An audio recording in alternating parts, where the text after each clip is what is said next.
ఈ దాన్ని ముట్టుకోవడం ఎందుకు, ఆ 7 కాన్స్టిట్యున్సీస్ వాళ్ళకి ఇచ్చేద్దాం, అదో అంటారు కదా దేవుడికి ఇచ్చేసాం అన్నట్టు, ఆ 7 కాన్స్టిట్యున్సీస్ వారికి ఇచ్చేద్దాం అన్నట్టు బీఆర్ఎస్ వైఖరి, కాంగ్రెస్ వైఖరి. వీళ్ళిద్దరిట్లో ఎవరు అధికారంలోకి వచ్చినా అంతే, బీఆర్ఎస్ అయినా కాంగ్రెస్ అయినా ఎంఐఎంని టచ్ చేయడానికే భయపడతాయి. ఒక్కడే ఒక్క మునగాడు ఎవరంటే కిరణ్ కుమార్ రెడ్డి.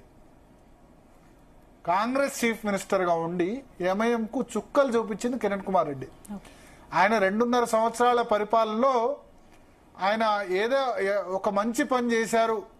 కాంగ్రెస్ చీఫ్ మినిస్టర్ గా ఉండి ఆయన అక్బరుద్దీన్ ఓవైసీని అప్పుడు హిందువుల్ని మేము 5 నిమిషాల్లో 15 నిమిషాల్లో చంపేస్తాం అన్నప్పుడు జైల్లో వేశారు కదా. తర్వాత అసదుద్దీన్ ఓవైసీని కూడా వేరే కేసులో అప్పుడు జైల్లో వేశారు కదా. ఆ ఇమేజ్ ఇప్పటికి కూడా ఉంది కిరణ్ కుమార్ రెడ్డికి. సో మిగతా ఏ కాంగ్రెస్ కానీ బీఆర్ఎస్ కానీ ఈ 2 పార్టీలకు ఆ దమ్ము లేదు. వాళ్ళు ఏం చెప్తారంటే ఎందుకు వాళ్ళతో పెట్టుకుంటే కనుక మిగతా చోట్ల వాళ్ళు అన్రెస్ట్ క్రియేట్ చేస్తారు అని చెప్పి చెప్తారు. కానీ చట్టం అంటే చట్టమే కదా, చట్టం ఓవైసీ చుట్టం కాదు కదా, చట్టం ఓవైసీ చుట్టం ఎంఐఎం చుట్టం కాదు కదా. హైడ్రా ఓవైసీకి ఒక స్టాండ్, ఇంకో చోట ఓల్డ్ సిటీలో ఒక స్టాండ్, న్యూ సిటీలో ఒక స్టాండ్ అనేది కరెక్టేనా? అంటే ఇదేదో రంగనాథ్ లెవెల్లో హైడ్రా చీఫ్ లెవెల్లో జరిగింది అనుకోను, రేవంత్ రెడ్డి చేసి ఉంటారు. రేవంత్ రెడ్డి ఏమన్నారు ఎంఐఎం అధికారంలోకి రాకముందు, బట్ అధికారంలోకి వచ్చి 63 సీట్లు వచ్చిన తర్వాత ఆయన స్టాండ్ ఏం చేంజ్ చేశారు, ఎంఐఎం ను కూడా కలుపుకొని పోతామన్నారు. అక్బరుద్దీన్ ఓవైసీని లండన్ తీసుకొని పోయినారు. సో ఎవరు అధికారంలో ఉంటే వీళ్ళు ఓల్డ్ సిటీ వాళ్ళకి ఇచ్చేస్తారు, బీఆర్ఎస్ అయినా కాంగ్రెస్ అయినా. చట్టం ఎంఐఎం చుట్టం, పాత బస్తీలో ఎంఐఎం చుట్టం. ఏదో చెప్తున్నారు కహానీలు, అక్కడ ఎమ్మెల్యే కూల్చేసాం, ఎమ్మెల్సీ కూల్చేసాం.